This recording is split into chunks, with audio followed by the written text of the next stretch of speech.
अनगिनत खूनी मसाइल की हवा ऐसी चली, रंजो गम की गर्द में लिपटा हर एक चेहरा मिला। नमस्कार, मैं हूं राजीव और आप देख रहे हैं घूमता हुआ आईना।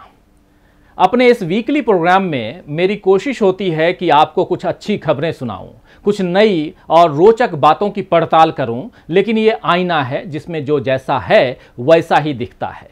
फेरबदल की कोई गुंजाइश नहीं होती है। वैसे भी घटनाओं को अपने हिसाब से बढ़ा चढ़ाकर बताना या अपनी सुविधा से इग्नोर कर देना सरकार का काम है।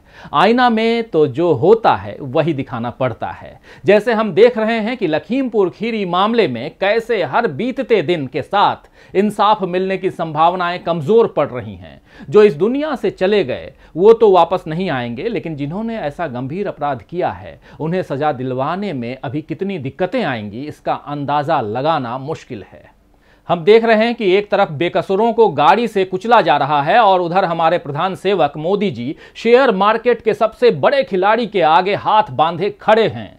बिग बुल के नाम से मशहूर राकेश झुनझुनवाला से मिलकर ट्विटर पर अपनी खुशी जाहिर कर रहे हैं, मानो कोई बड़ी उपलब्धि हासिल कर ली है। मोदी जी से मुलाकात में बातें क्या हुई, इस पर राकेश झुनझुनवाला ने जो कुछ कहा है वो तो और भी शर्मनाक है। लेकिन कभी ये उद्योगपति का हाथ पीठ पर रखवाते हैं, कभी शेयर मार्केट के बड़े खिलाड़ी के आगे खड़े होते मोदी जी इन शर्मिंदगियों से बेपरवाह हैं। मोदी जी को इस बात की भी शायद परवाह नहीं है कि अपने लिए उपलब्धियां और रिकॉर्ड बनाते बनाते वो देश की जनता को किस हालत में ले गए हैं। उन्हें केवल अपनी सत्ता की परवाह है और यही हाल भाजपा के दूसरे लोगों का भी है। हम देख रहे हैं कि यूपी में सीएम योगी ने किस तरह झाड़ू लगाती हुई प्रियंका गांधी का मजाक बनाया, मानो सफाई करना कोई शर्म की बात है। तो आज आईने की नजर से इस बात की पड़ताल करने की कोशिश करेंगे कि आखिर मोदी सरकार की प्राथमिकता में कौन है, चंद उद्योगपति और अरबपति लोग या फिर लाखों गरीब दुखियारे लोग। साथ में देखेंगे कि कश्मीर में आर्टिकल 370 हटाने के बाद भी क्यों हो रही है हिंसा, क्या फेल हो गया है मोदी सरकार का फैसला, और समझेंगे कि क्या मोदी के न्यू इंडिया को चुनौती देने के लिए राहुल गांधी खड़ी करेंगे नई कांग्रेस। लेकिन सबसे पहले देखिए ये चंद तस्वीरें। ये पहली तस्वीर आप देख रहे हैं जिसमें मुकेश अंबानी का मोदी की पीठ पर हाथ है। दूसरी तस्वीर आप देख रहे हैं मेहुल चौकसी के साथ मोदी जी हैं। तीसरी तस्वीर में आपने देखा अदानी के साथ मोदी जी हैं। चौथी तस्वीर नीरव मोदी के साथ ग्रुप फोटो में मोदी जी दिखाई दे रहे हैं। और पांचवी तस्वीर में अभी रिसेंटली ये तस्वीर खिंचाई गई है और मोदी जी ने ट्विटर पर साझा किया है राकेश झुनझुनवाला के साथ खुद को, यानी कि राकेश झुनझुनवाला के साथ मोदी जी एक तरफ खड़े दिखाई देते हैं और दूसरी तरफ भी खड़े हैं, लेकिन राकेश झुनझुनवाला बैठे हुए हैं। तो ये तस्वीरें आप सभी ने पहले भी देखी होंगी। इसमें कोई दो राय नहीं है कि मोदी जी उद्योगपतियों के चहेते शुरू से रहे हैं। इसीलिए जब बतौर मुख्यमंत्री उन्होंने वाइब्रेंट गुजरात का आयोजन किया था तो उस मंच से आपको याद होगा कि उसी मंच से मोदी जी को प्रधानमंत्री बनाने की सिफारिशें की गई थीं। भाजपा ने उन उद्योगपतियों की इच्छा का मान रखते हुए 2014 के चुनाव में मोदी जी को प्रधानमंत्री पद का उम्मीदवार बना दिया। राम मंदिर बनाने के लिए रथ यात्रा निकालने वाले लालकृष्ण अडवाणी के पास चुपचाप इस फैसले को स्वीकार करने के अलावा कोई चारा नहीं था। वो उप प्रधानमंत्री पद तक ही पहुंच पाए। भाजपा ने एक वक्त में उन्हें भले लौह पुरुष बना दिया हो, लेकिन राजनीति की चालें हर औजार से ज्यादा तेज होती हैं और इसमें अगर पूंजी की धार मिल जाए तो फिर क्या कहने। मोदी जी की राजनीति इसी धार के कारण मजबूत हुई।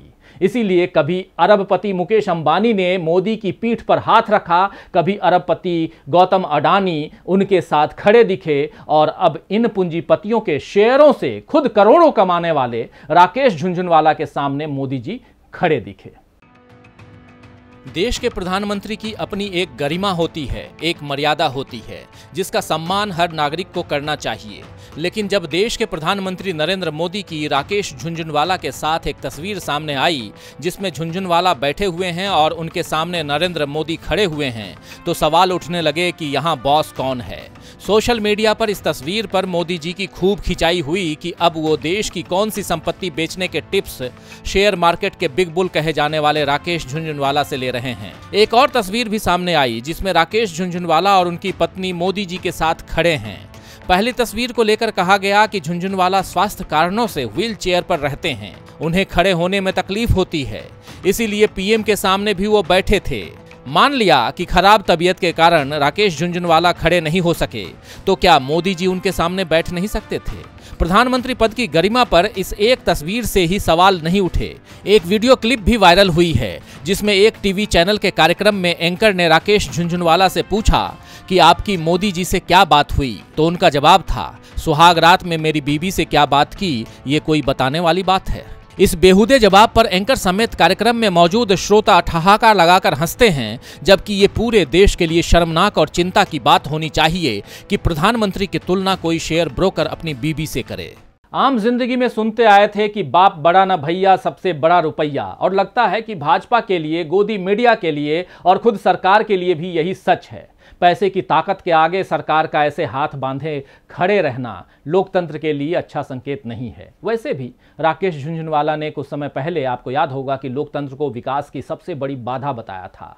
अब उन्होंने खुद को मोदी और बीजेपी दोनों का सपोर्टर बताया है। ऐसे में सवाल उठना लाजिमी है कि बीजेपी और मोदी जी के लोकतंत्र को लेकर उनके क्या विचार हैं। लखीमपुर खीरी मामले में तो यही नजर आया कि लोकतंत्र गाड़ी के पहियों के नीचे रौंदा जा रहा है और भाजपा के मुख्यमंत्री यानी योगी आदित्यनाथ इस बात पर तंज कस रहे हैं कि प्रियंका गांधी को झाड़ू क्यों लगानी पड़ी, मानो झाड़ू लगाना कोई छोटा काम हो। लखीमपुर खीरी मामले में किसी तरह पुलिस ने मुख्य आरोपी आशीष मिश्र को तो गिरफ्तार कर लिया, लेकिन महज इससे इंसाफ की लड़ाई पूरी नहीं होती, बल्कि किसानों को इंसाफ तो तब मिलेगा जब दोषियों को कड़ी से कड़ी सजा मिलेगी। नए कृषि कानून वापस होंगे, एमएसपी पर सरकार गारंटी देगी। अभी सरकार का जो हाल है उससे यही नजर आ रहा है कि किसानों को अभी अपना संघर्ष और तेज करना होगा। किसानों की इस लड़ाई में प्रियंका गांधी ने जिस तरह उनका साथ दिया, उससे सरकार ही नहीं बल्कि बाकी विपक्ष भी हैरान रह गया। यूपी में कांग्रेस 1989 से सत्ता में नहीं है और पिछले लोकसभा और विधानसभा चुनावों में जनाधार इतना सिमटा दिखाई दिया कि कांग्रेस को यहां खत्म ही मान लिया गया। कांग्रेस को डूबता जहाज मानकर कई नामी गिरामी नेताओं ने कांग्रेस छोड़ दी, लेकिन प्रियंका गांधी और राहुल गांधी फिर भी कांग्रेस में जान फूंकने की कोशिश में लगे रहे। इस बार तो प्रियंका गांधी जमीनी स्तर पर सोची समझी रणनीति के तहत कार्यकर्ताओं को जोड़ने का काम कर रही हैं। इस बीच लखीमपुर खीरी की घटना पर जिस तरह वो आधी रात को ही पीड़ित से मिलने निकली और फिर हिरासत में कई घंटे गुजारे, उससे भाजपा समेत बाकी विपक्षी दल भी हैरान रह गए। इस घटना से प्रियंका गांधी के जुझारू तेवर से जनता रूबरू हुई। पुलिस हिरासत में रहने के दौरान उन्होंने अपने कमरे में झाड़ू लगाई तो सीएम आदित्यनाथ योगी ने उन पर तंज कसा कि जनता उनको उसी लायक बनाना चाहती है और उसी लायक बना दिया। इसके जवाब में प्रियंका शुक्रवार को लखनऊ की एक दलित कॉलोनी में वाल्मीकि मंदिर में पहुंची और वहां झाड़ू लगाया। प्रियंका ने कहा कि योगी आदित्यनाथ की टिप्पणी न सिर्फ करोड़ों महिलाओं का बल्कि ये दलितों और सफाई कर्मचारियों का भी अपमान है। प्रियंका की तर्ज पर कांग्रेस के कई और कार्यकर्ताओं ने झाड़ू लगाकर योगी के बयान का विरोध किया। तो प्रियंका गांधी के तेवरों से एक तरफ कांग्रेसियों में उत्साह देखा जा रहा है तो दूसरी तरफ भाजपा परेशान नजर आ रही है। असम के मुख्यमंत्री हेमंत बिस्वा शर्मा पूछ रहे हैं कि एक महिला जो फर्श पर झाड़ू लगा रही है उसे खबर कैसे माना जा सकता है। क्यों भाई, जब देश के प्रधानमंत्री झाड़ू लेकर साफ जगह की सफाई करते हुए फोटो शूट करा रहे हैं तो फिर हिरासत में झाड़ू लगाना खबर क्यों नहीं बन सकता है। यूपी के मंत्री सिद्धार्थनाथ सिंह ने भी तंज कसा है कि उन्होंने झाड़ू पकड़ने का नाटक तब किया है जब कांग्रेस की समस्त उम्मीदों पर पहले से ही झाड़ू फिर चुकी है। इस तरह के बयान जाहिर कर रहे हैं कि भाजपा नेताओं को प्रियंका गांधी और कांग्रेस की बढ़ती लोकप्रियता से बेचैनी हो रही है। यूपी के मैदान को अपने लिए साफ मानने वाली बीजेपी को अब कई रोड़े नजर आने लगे हैं। कांग्रेस उसमें एक रोड़ा और है। यूपी में तो कांग्रेस अपनी लड़खड़ा चुकी पारी को सही तरीके से संभाल रही है, लेकिन राहुल गांधी और प्रियंका गांधी के लिए बड़ी चुनौती पार्टी को संभालने की है। आइए देखते हैं ये रिपोर्ट। चुनाव जैसे ही करीब आने लगते हैं कांग्रेस में बागी अपने सिर उठाने लगते हैं। ये पुरानी रवायत है। कांग्रेस को जितना नुकसान बाहरी लोगों से हुआ है उतना ही झटका अपने उन सदस्यों से लगा है जो कहने को वरिष्ठ कांग्रेसी कहलाते हैं, लेकिन ऐन चुनावों के पहले ऐसे बयान देते हैं जिससे पार्टी को नुकसान हो जाए। पिछले विधानसभा चुनावों के वक्त कांग्रेस के G23 गुट के नेताओं ने पार्टी नेतृत्व और आंतरिक ढांचे पर सवाल उठाए थे और अब फिर नए सिरे से गांधी परिवार को घेरने की कोशिश हो रही है। इस बार प्रशांत किशोर भी इसमें शामिल हो गए हैं, जिनके अभी कुछ समय पहले तक कांग्रेस में शामिल होने के कयास लग रहे थे। लेकिन राहुल गांधी जिस रणनीति के साथ चल रहे हैं उसमें यह नजर आ रहा है कि वो न बाहरी आलोचकों से परेशान हो रहे हैं और न भीतरघातियों से। वो एक नई कांग्रेस बनाने में जुट गए हैं। लखीमपुर खीरी मामले में सरकार को घेरने की शुरुआत प्रियंका गांधी ने की और राहुल गांधी इसमें उनका हौसला बढ़ाते नजर आए। अपनी प्रेस कॉन्फ्रेंस में उन्होंने साफ कह दिया कि हमारे परिवार को इस तरह की बदसलूकी सहने की आदत है। लेकिन सवाल यहां प्रियंका का नहीं है बल्कि किसानों का है। लखीमपुर में पीड़ित परिवारों से मिलने भी राहुल गांधी अपनी शर्तों पर गए। उनके साथ प्रियंका गांधी के अलावा पंजाब के सीएम चरणजीत सिंह चन्नी और छत्तीसगढ़ के सीएम भूपेश बघेल भी थे। इन दोनों मुख्यमंत्रियों को साथ ले जाकर राहुल गांधी ने इन राज्यों में चल रहे सीएम की कुर्सी विवाद पर भी अपना रुख स्पष्ट कर दिया। यूपी सरकार से भी ज्यादा मुआवजा किसानों को इन दोनों राज्यों ने दिलवाया ताकि ये संदेश साफ हो सके कि कांग्रेस किसानों के साथ खड़ी है। इस बीच G23 के नेताओं ने एक आध ट्वीट के अलावा कोई और काम ऐसा नहीं किया जिससे नजर आए कि वो कांग्रेस या फिर राहुल गांधी और प्रियंका गांधी के साथ खड़े हैं। दरअसल G23 के नेताओं को ये उम्मीद ही नहीं रही होगी कि राहुल प्रियंका का साथ देने कांग्रेस कार्यकर्ता इस तरह सड़कों पर उतरेंगे। राहुल गांधी ने अपने तेवर से ये जाहिर कर दिया है कि वो अपने तरीके से कांग्रेस खड़ी कर रहे हैं, जिसमें अब कन्हैया कुमार और जिग्नेश मेवानी जैसे युवा नेताओं का भी साथ है। दूसरी तरफ प्रशांत किशोर को भी इस तरह घटनाओं के मोड़ लेने की उम्मीद नहीं रही होगी, इसलिए उन्होंने लखीमपुर के बाद कांग्रेस के नेतृत्व वाले विपक्ष की वापसी की उम्मीदों को गलतफहमी करार दिया था। उन्होंने ट्वीट किया था, ग्रैंड ओल्ड पार्टी की जड़ों और संगठनात्मक कमजोरी का कोई त्वरित समाधान नहीं है। तो प्रशांत किशोर कांग्रेस के लिए कभी फायदेमंद नहीं रहे। आपको याद होगा कि 2014 में उन्होंने यानी प्रशांत किशोर ने मोदी जी के लिए रणनीति बनाकर यूपीए को हराने में मदद की। 2017 के चुनाव से पहले आपको याद होगा कि कांग्रेस के साथ आ गए थे प्रशांत किशोर, लेकिन उसके बाद आधे रास्ते में ही उन्होंने कांग्रेस का साथ छोड़ दिया और अब उनके कांग्रेस में आने की चर्चा जोरों पर थी।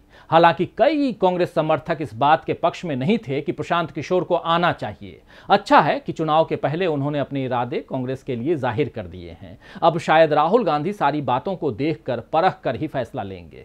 राहुल गांधी के लिए कांग्रेस को केवल यूपी में ही नहीं बल्कि देश में खड़ा करने की चुनौती है।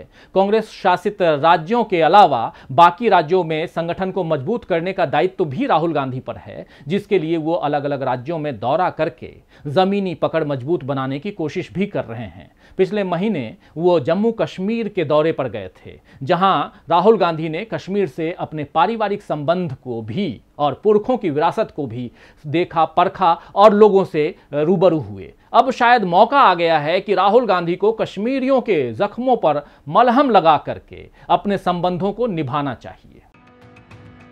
जम्मू कश्मीर से आर्टिकल 370 खत्म कर और राज्य को 2 हिस्सों में बांटकर मोदी सरकार ने इस धरती की जन्नत के लिए बहुत सुनहरे ख्वाब दिखाए थे। कहा था कि अब आतंकवाद पर लगाम लगेगी, अब कश्मीरी पंडितों की वापसी होगी, अब विकास के नए दरवाजे खुलेंगे। लेकिन हाल की घटनाएं बताती हैं कि मोदी सरकार के बाकी दावों की तरह ये दावे भी खोखले निकले। जिस तरह भाजपा शासन के दौरान 90 के दशक में कश्मीरी पंडितों ने घाटी से पलायन किया था, वैसा ही मंजर एक बार फिर दिख रहा है। बीते कुछ दिनों में कश्मीर घाटी में आतंकी हिंसा में कई हिंदुओं और कुछ सिखों के मारे जाने के बाद जम्मू और कश्मीर का माहौल एक बार फिर तनावों से घिर गया है। घाटी के कश्मीरी पंडित और अन्य अल्पसंख्यक समुदाय के लगभग 150 परिवारों ने बीते कुछ दिनों में जम्मू में शरण ली है। दहशत के माहौल में भाजपा सरकार से सवाल किया जा रहा है कि क्या राज्य के हालात फिर से 90 के दशक जैसे हो रहे हैं? क्या घाटी से कश्मीरी पंडितों और राज्य के अल्पसंख्यकों का पलायन एक बार फिर से शुरू हो जाएगा? और सबसे बड़ा सवाल ये कि क्या ये सांप्रदायिक आग में जन्नत को झुलसाने की साजिश है? तो सवाल तो कई हैं, लेकिन जिन्हें जवाब देना चाहिए यानी मोदी जी और उनकी सरकार को, वो तो जब मर्जी आए तभी बोलते हैं, वरना उद्योगपतियों को मुनाफा कैसे पहुंचेगा, कई गुना मुनाफा कैसे होगा, और ये गुना भाग करते रहते हैं प्रधानमंत्री माननीय मोदी जी। इस गणित में जनता हमेशा ही घाटे में रहती है। खैर, शायर जगन्नाथ आजाद ने ठीक ही फरमाया है कि बहार आई है और मेरी निगाहें कांप उठी हैं, बहार आई हैं और मेरी निगाहें कांप उठी हैं, यही तेवर थे मौसम के जब उजड़ा था चमन अपना। तो आज के लिए बस इतना ही, फिर मिलेंगे खबरों के नए आईने के साथ। तब तक देखते रहिए डीबी लाइव। नमस्कार।